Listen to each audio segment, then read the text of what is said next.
Look what we have here. A Mark 1 Honda Insight is here. Wow. I had no idea how small it was. I was lucky enough to feature an Audi R8 on the channel a while back, and I commented on how surprisingly small the car was. I didn't realize how compact it is, how small. This is a whole different level. It feels even smaller than my Reliant Robin. Moving down the side, you can see the design elements that really highlight the focus on efficiency. These wing mirrors, for example, match up with the headlights to create a bubble to help reduce the drag. Very slimline indicators moving down these windows, lots of ducts, wheel aero covers, and a big flat sloping roof reminiscent of a teardrop. And I have to admit, the back of this car is probably my favorite part about it. Blacked out rear window carries over in this 90-degree angle, this little spoiler with a light in it. The Honda logo, especially the Insight sticker, is pretty cool. The whole thing is pretty angular and relatively aggressive. One thing this car has that I wish Western automakers would incorporate: heated side windows. It of course carries over to the heated rear window here. One other great thing about the Insight is, whilst it doesn't have 4 seats, it does have enough room for lots and lots of luggage. There is so much room back there that I could even go on holiday with your mother. There we go. It's in beautiful, brilliant red with recently refurbished wheels, and you will be interested to know that as it is an import to this country, it has a CVT, whereas the rest typically have a manual or an automatic. The first generation Honda Insight looks a little bit like a teardrop-shaped science experiment, because that's exactly what it is. It was designed to go further on fewer than all the others. Honda wanted to build a vehicle so efficient that it could make everything else on the road look wasteful, and that's exactly what they did back in 1999. Beating the Prius to the punch. Back in the 90s, looming oil prices and efficiency regulations meant that cars of the 21st century had to be leaner, more aerodynamic, and more efficient than they had ever been before. Toyota was already working on the Prius, but Honda had an even crazier idea. Instead of slapping hybrid tech into a pre-existing car, how about build a hybrid from the ground up? Launching in Japan in 1999 and America and Europe in 2000, people didn't really know what to make of the Insight. Was it a car? Was it a spaceship? And why did it only have 2 seats? Underneath this slippy aluminum body with a drag coefficient of just 0.25 is a 1-litre, 3-cylinder petrol engine producing just 67 horsepower.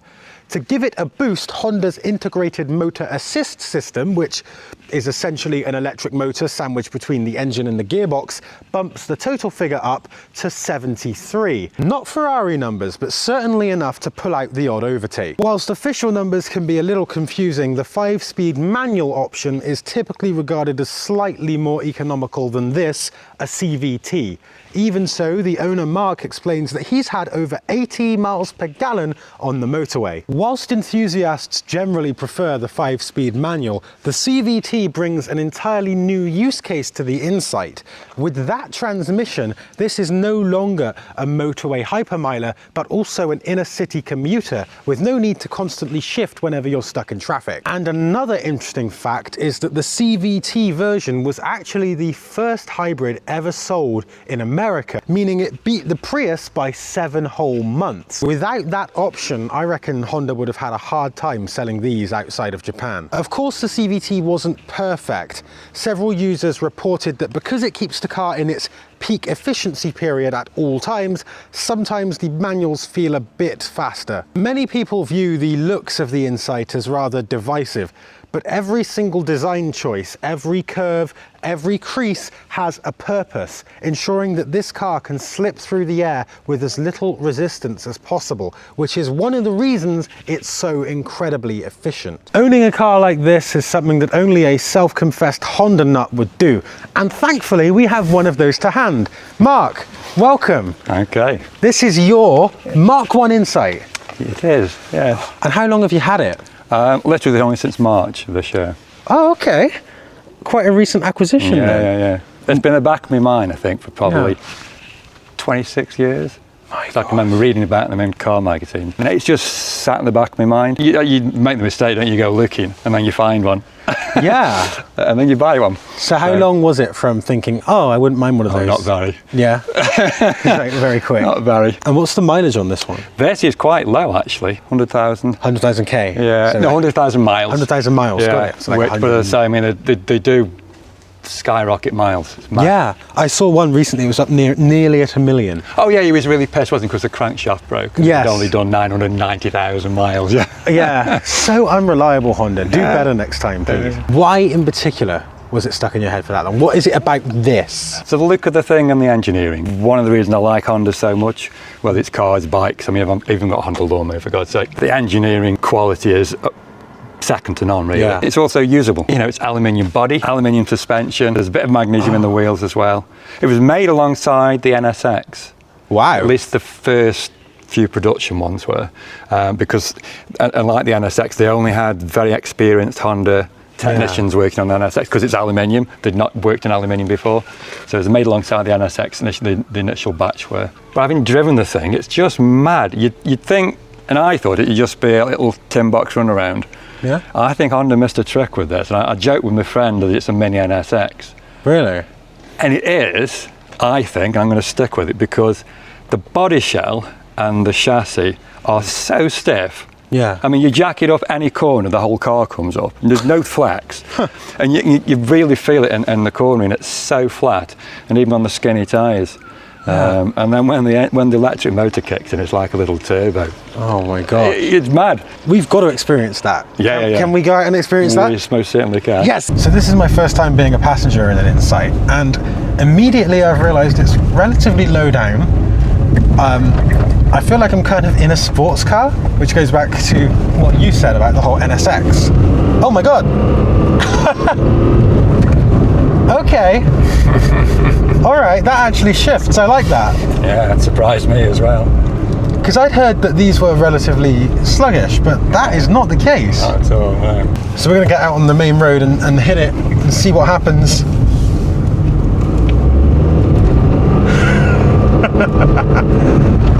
That's so much fun.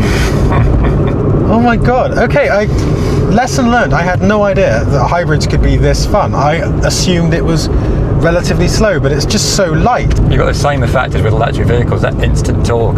Yeah. And that's what gives it that sort of kick in the pants. When you're driving, the idea is not to use the electric motor. Really? Yeah, the electric motor's there if you hit a hill, you want to overtake, you want to do something silly like I've just done there. But generally speaking, to get the hyper miles, you don't use the battery. It's incredibly comfortable. It's not bad. I mean, it's a bit crashy because the tyres, I think I've got them inflated about 36, 38 psi, so they're quite hard. Yeah. But once you're on better roads than we have in Stoke, which are just the worst, it's pretty good. And it grips remarkably well, really, for such skinny tyres. They do like a metallic blue, which is a bit meh. I think you've got to go either that wacky lime green thing, or the red. I think works quite well. I think the red is my favourite. Yeah. I'm not a massive fan of the blue. It does pop, doesn't it? So we are now on a roundabout. Perfect opportunity to show the grip. Oh my God. Oh my. Oh Lord above. I should point out, the speedo is still in kilometres per hour, so we did not just do that roundabout at 55, just so you know. We did. Jag. Oh. It makes such a lovely sound as you do that as well. It does. It's one of those speeds that's just a little bit confusing because it's not like supercar fast, obviously, but it's deceptively quick. It's far faster than you would assume. I think it quite annoys people because I've done it so often on quick, fast cars, and then immediately come straight back and they don't like it. Yeah. Yeah, it's fun. And it corners really flat. That's what surprised me. It really handled remarkably well indeed. Yeah, I see what you mean about that, especially on the roundabout. Yeah, It's just so. It hangs in there. Very little body roll. Yeah. I suspect the Prius will be a bit more roly-poly, Yeah, I imagine so. Oh, there's one now. Yeah, it's quite a few imports. I think pretty much every taxi driver in Stoke owns a Prius. Yeah. So if you're a taxi driver and you can guarantee that you'll only ever have one passenger at a time, Yes. the Mark 1 Honda Insight is the best choice you can make. Absolutely. Oh, here we go. Oh my God. I love that. It's so cool. So talk us through like some of the aerodynamic elements Honda incorporated into the bodywork for this car. So it sort of pinches in at the rear. Yep. Even the way it sort of dishes in here is all to do with airflow. Yeah. And obviously the rear spats, I mean, it's not a new thing. I mean, they were doing this in the 20s and 30s. It's basically, it's a teardrop. Yeah. And it's incredibly stiff as well. I think the wheel covers over here, they're kind of what elevate it from weird to like almost icon status. Because I was actually considering buying one of these. There was one that came up and it was quite cheap, but it didn't have the wheel covers, and that was enough to turn me off it. Yeah. I need those wheel covers. You could maybe drop on some. There's loads in the States, like in breakers yards. Yeah, because these sold quite well over there. Over there they did, yeah. But over here, do you have any idea what kind of numbers they I believe 200. Wow. I do know a Honda mechanic who remembers servicing these. Yeah. And he still raves about how good they were. Wow. And how light the wheels are. I mean, with the tyres off, you can almost pick them up with one finger. The wheels are so light. Wow. So I know you've not had it that long. No. In that time, have you done anything with it? It's not yet needed anything expensive. Good. Seems to be behaving itself. So I start with underneath the suspension. Yep. I've cleaned up the suspension. I've actually imported a mint rear axle for Honda Insight in Japan. That's ready to go on. And it's seriously, it looks like it's come off a 2-year-old car. That's because they don't have awesome. salt in Japan, so... No, their cars are always pretty rust-free, aren't they? Amazing. Once I'd sort of cleaned the front suspension, ordered me back axle, did the wheels and tyres, and then moved to the engine bay. Wow, I've had ice blasted. Let's have a look at the engine bay. Look at the engine bay. Oh, that is a very tiny little prop. Yeah. Well, it's again, alloy bonnet. Yeah. So yeah, I've had it ice blasted. It's a relatively new tech. Yeah. It uses dry ice. And the beauty of dry ice is you can go over electrical connectors, paint to a large degree, and it won't damage them. Wow. It's expensive. The dry ice is expensive. But it's for stuff like this that's just a bit grimy. It works wonders, and then once it's cleaned, I've then sprayed like a clear wax over it. It's so clean, isn't it? It's amazing. So yeah, and if you can zoom in, but down there, that's a steering arm. That's aluminium. And the lower bishworms are aluminium as well. The sump's magnesium. The VTEC, the 3-cylinder VTEC, is obviously alloy, but with the magnesium sump. It's also got anti-lock brakes and air conditioning. The main things you need then. So this is a car you can drive every day? Absolutely, yeah. I mean, recently I went to Lake District for a walk-in break. Up to Keswick, and it was just fabulous for the journey. Yeah, it really was.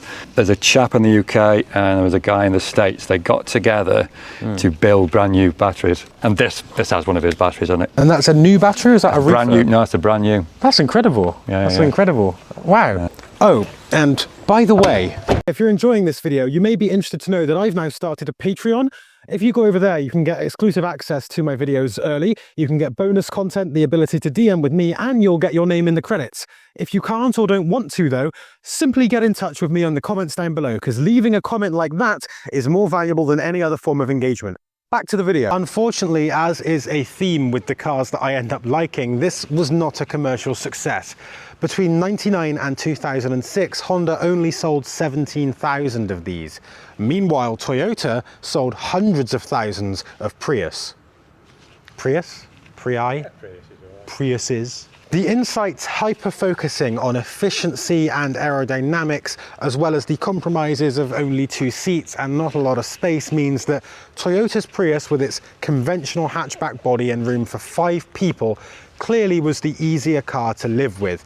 That went on to become a household name, a synonym for the word hybrid, whereas the Insight unfortunately became kind of a footnote. Lightweight materials, aero obsessions, digital dashboards, and hybrid drivetrains, all of that started here. Today, the Gen 1 Insight has a bit of a cult following, and deservedly so. The CVT may not get the same love as the 5-speed manual, but I think it's actually the more important one, because that gearbox made the Insight and hybrids accessible to normal drivers. Without it, Honda may have abandoned the project entirely. If you're like me, when you see one of these on the road today, you can't help but smile, because it's a vehicle that was 20 years ahead of its time, designed with efficiency first, a glimpse into the future that we're all now living in. And to be completely honest, I don't really give a toss about hybrid drivetrains, fuel economy, or electric vehicles. The fact that I owned a 4-litre V8 Jaguar should explain my thoughts on sustainability. But what I do care about is when automakers go out on a limb and take a chance to design something interesting and exciting without a predefined precedent. That's exactly what Honda did with the Mark I Insight, and it's why I love this car so much. And quite frankly, I wish automakers today would do stuff like this more often. Thank you so much for watching the video. If you enjoyed it, please like, subscribe, and leave me a comment. Let me know what you think about this car. As I said, I do have a Patreon if you want to go the extra mile to support me. And if you or someone that you know has an interesting car from days gone by, get in touch, because I'd love to come out and film it. All the best. See you next time. This car is fitted with a 1-litre 3-cylinder petrol engine, producing a measly 67 horse. Measly is too derogatory. We'll do that differently. Modest, that's better.